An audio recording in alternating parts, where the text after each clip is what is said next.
Good evening sir.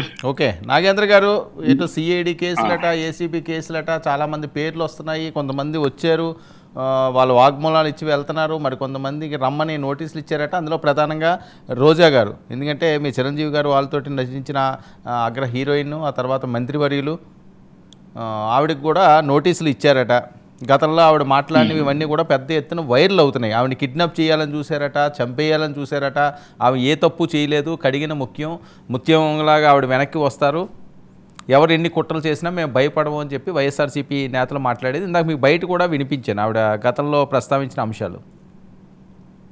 Sir, ఇప్పుడు ముందుగా వర్మ గారు, మీకు మీ ద్వారా 99 వీక్షకులకు, ప్యానెల్లో ఉన్నటువంటి నా సహచరులందరికీ కూడా గుడ్ ఈవినింగ్ అండి. సార్, ఇప్పుడు ఒక్కొక్క 1 by 1 పాయింట్ రాసుకున్నాను నేను. ఇందాక చిన్నప్పరెడ్డి గారు మాట్లాడుతూ 2,70,000 కోట్లు డైరెక్ట్ బటన్ వచ్చినాం మేము, ఎంత సేవ చేసినాడు ఆయన, ఎంత అని చెప్తున్నాడు ఆయన. నేను నిజమే, ఆయన రాజారెడ్డి చారిటబుల్ ట్రస్ట్ నుంచి కానీ, రాజశేఖర రెడ్డి చారిటబుల్ ట్రస్ట్ నుంచి కానీ తెచ్చి ఉంటే, బట్ మనందరం అప్రిషియేట్ చేయాల్సిన విషయం. జగన్మోహన్ రెడ్డి గారు వచ్చేటప్పటికి ఈ రాష్ట్రంలో ఉన్న అప్పు ఎంత, ఆయన దిగిపోయినప్పటికీ ఈ రాష్ట్రంలో ఉన్న అప్పు ఎంత, చిన్న పాయింట్ అది. మరి ఆ అప్పులో ఈ 2,70,000 కోట్లు తీసేస్తే మిగతా లక్షల కోట్లు ఎక్కడికి పోయింది? ఎవరు ఇంత ఆర్థిక నేరం చేసింది? ఎవరు ఇంత ఆర్థిక ఉగ్రవాది? ఒకసారి మనం సమీక్షించుకోవచ్చు అంటే. బట్ నేనేం వీళ్ళని తప్పు పట్టలేం కానీ, ఎందుకంటే ఆయన చేసేదంతా చేసిపోయినాక పాపం వీళ్ళ మీద చాలా భుజస్కంధాల మీద ఉంది. అట్లీస్ట్ ఓటమిని విశ్లేషించుకొని అసెంబ్లీకి వచ్చి డిఫెండ్ చేసుకోలేని పరిస్థితుల్లో ఆ 11 మంది ఉన్నారు. ఎంత ఎంత ఎంత ఎంత అంటే దౌర్భాగ్యం అంటే, పాపం చిన్నప్పరెడ్డి లాంటి వాళ్ళు ఏదో ఒక సబ్జెక్ట్ తెచ్చి వాళ్ళు డిఫెండ్ చేసుకోవడానికి మా నాయకులు ఇట్ట, మేము నీతివంతులు చెప్ప తప్పదు. బట్ ఎందుకంటే నాకు సహచరుడు ఆయన పార్టీలో ఆయన చెప్పుకోవాలి. బట్ కనీసం ఆ అధ్యక్షుడు అనేవాడు వచ్చి ఎందుకు ఓటమి జరిగింది, ఎవరైనా సరే ఓటమిని సమీక్షించుకోలేని వాళ్ళు చరిత్రలో నిలబడలేరు. ఇంకా ఇదొక మొట్టమొదటి పాయింట్. ఆయన తర్వాత ఎంత దూరమైనా వెళ్తాం, ఎవరు ఆపినారు? ఎంత దూరమైనా వెళ్ళండి, ఎవరు ఆపినారు? మిమ్మల్ని మీ దాన్ని విచారించడానికి మీ దగ్గరకు వస్తే మీరు ఎంత దూరమైనా వెళ్ళండి, ఎంత దూరమైనా వెళ్ళేవాళ్ళ మీరు? మీ దగ్గర ఎంత దూరమైనా వెళ్ళే తత్వం ఉందా? ఆ యొక్క నిజాయితీ నిరూపించుకోగలిగేటటువంటి దమ్ము మీ దగ్గర ఉందా? మీ అధ్యక్షుడు కానీ నాయకులు ఇప్పుడు ఉన్న వాళ్ళ మీద?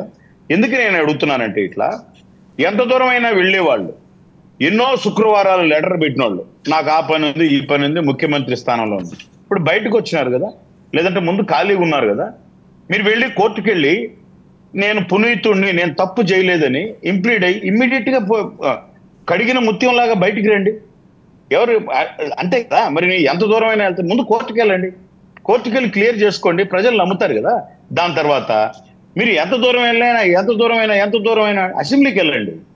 మిమ్మల్ని నమ్మి ఒక 11 మందిని ఎమ్మెల్యే ఇచ్చారు కదా, బాధ్యతాయుతంగా నేను ఈ 2,70,000 కోట్లు ఆయన చెప్పిన సంఖ్య నేను చెప్తున్నా, నేను ప్రజలకు ఇచ్చినాను. మీరు విశ్లేషించకపోగా ప్రజల మీద తప్పు పడుతున్నాడు జగన్మోహన్ రెడ్డి. నేను ఏందో డబ్బు ఇచ్చినా వాళ్ళు మోసం చేసినారు, ప్రజలను మోసగాళ్ళలాగా చూపిస్తున్నారు. ఇటువంటి వాళ్ళను ఇంకా చరిత్ర ప్రజలు ఏం క్షమిస్తారండి? ఏం చేశారు? ఇప్పుడు 3 నెలలకు వచ్చి తగుదనమ్మా ఇచ్చిన పథకాలు ఏంటి చెప్పండి. 3 నెలల్లో సంవత్సరానికి 15 నుంచి 17,000 కోట్లు ఆవరేజ్కి బడ్జెట్లో పెట్టారు వాళ్ళు. చూసుకోమనండి, 13 నుంచి 15 అంటే 60 నుంచి 75,000 కోట్లు బడ్జెట్ పెట్టి ఒక 7 రోడ్లు ఇలా 3 నెలల్లో 13 జిల్లాల్లో ఇప్పుడు ఇక్కడ ఉన్నటువంటి ఆంధ్రప్రదేశ్ ప్రభుత్వంలో ప్రతి జిల్లాలో 2,000 నుంచి 3,000 గ్రామీణ సిమెంట్ రోడ్లు పూర్తి చేశాం మేము ఈ 3 నెలల్లోనే. మీకు లిస్ట్ ఇస్తాం, ఊరికే మాట్లాడడం. ఈ ప్రభుత్వం జవాబుదారీతనంగా ఏదైతే మా నాయకుడు పవన్ కళ్యాణ్ గారు, ఎన్డీఏ చంద్రబాబు నాయుడు గారు ఎంత నిబద్ధతతో, ఎంత కన్స్ట్రక్టివ్ గా నిబద్ధతతో ఉన్నామో, మీరు ఒక్క మాట తప్పైతే మీరు అడగడానికి, మమ్మల్ని నిలదీయడానికి మేమే అవకాశం ఇస్తున్నాం. ప్రపంచంలో ఇంతవరకు ఎప్పుడు 1వ తేదీకి అవ్వాతాతల కన్నుముక్కలో చిరునవ్వు రాలా. ఒక పెన్షన్కి ఏదో మీరు అబ్బా ఇప్పుడు మేము చేసిన పనే, వాలంటీర్ లేకపోతే ప్రపంచమే లేదు అన్నట్టు మీరు చూపించినారు. కానీ ఇక్కడ ఉన్నటువంటి సెక్రటరీ ఉద్యోగులతోనే 1వ తేదీ కల్లా వెళ్ళి సాయంత్రానికి పెన్షన్లు పంచి చూపించిన ఘనత ఈ ప్రభుత్వానికి కాదా? ఈరోజు రేపొద్దునే రెవెన్యూ సదస్సులు మీరు చేసింది ఎత్తిపోసుకోవడానికి నీళ్లు పడుతుంది. చిన్నప్పరెడ్డి గారు వినాలి, 22A డాటెడ్ భూముల పేరుతో మొత్తం కడప వాళ్ళంతా వైజాగ్ రకరకాల ఊర్లకు వెళ్ళి దోచేశారు.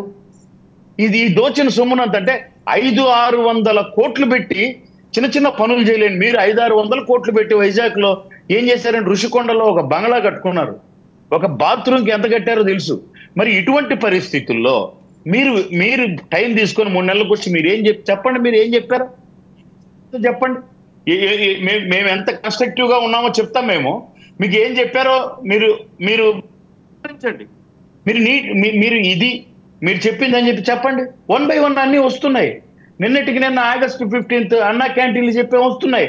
ఒకటే అంటే ఎందుకు ఈ రెవెన్యూ సదస్సులు కూడా వాయిదా వేసుకున్నామంటే వీళ్ళు పెంచి పోషించిన రెవెన్యూ అధికారులు ఇంకా ఇక్కడ వాళ్ళ రూపంలో ఇక్కడ వాళ్ళు చేసిన పనులను అడ్డుకోవడానికి లైక్ పెద్దిరెడ్డి గారి అనుచరులు ఏ విధంగా అయితే కాల్చేశారు ఆ రికార్డులను, ఇలాంటివి కొన్నిటిని కూలంకుషంగా ప్రక్షాళన చేసిన తర్వాత ఈరోజు జీవో వచ్చింది, 0 ట్రాన్స్ఫర్స్.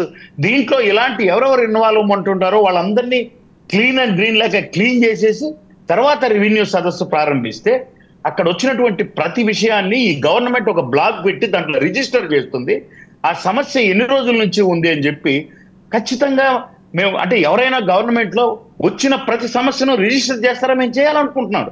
మా ఎన్డీఏ ప్రభుత్వం చంద్రబాబు నాయుడు గారు, పవన్ కళ్యాణ్ గారు ఒక బాధ్యతాయుతంగా జవాబుదారీతనంగా ఎవరైనా చిన్నపరెడ్డి గారు కావచ్చు, ఇర్రెస్పెక్టివ్ ఆఫ్ పార్టీస్ వచ్చి ఏ ప్రాబ్లం ఏ రెవెన్యూ సమస్య ఇచ్చినా మేము దాన్ని రిజిస్టర్ చేస్తాం.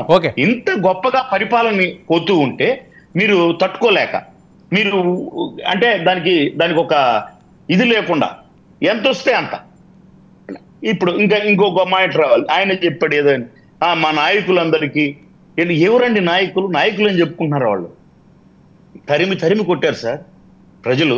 ఆ పేరుని నాని కావచ్చు, కొడాలి నాని కావచ్చు, వాళ్ళ భాష, వాళ్ళ వేషం, వాళ్ళ మాట తీరు, వాళ్ళ జుగుప్సాకరం మేమేం మాట్లాడలేదే. ఎందుకు మా నాయకులు ఎవరు వాళ్ళు మాట్లాడినారు, వాళ్ళకి శిక్ష ప్రజలు వేసేశారు. ఇంకొద్దు మనం ప్రజలకు ఏం చేస్తామో చూడండి అంటున్నారు. మీరు ఇందాక బయట వేశారు వర్మ గారు. నిజంగా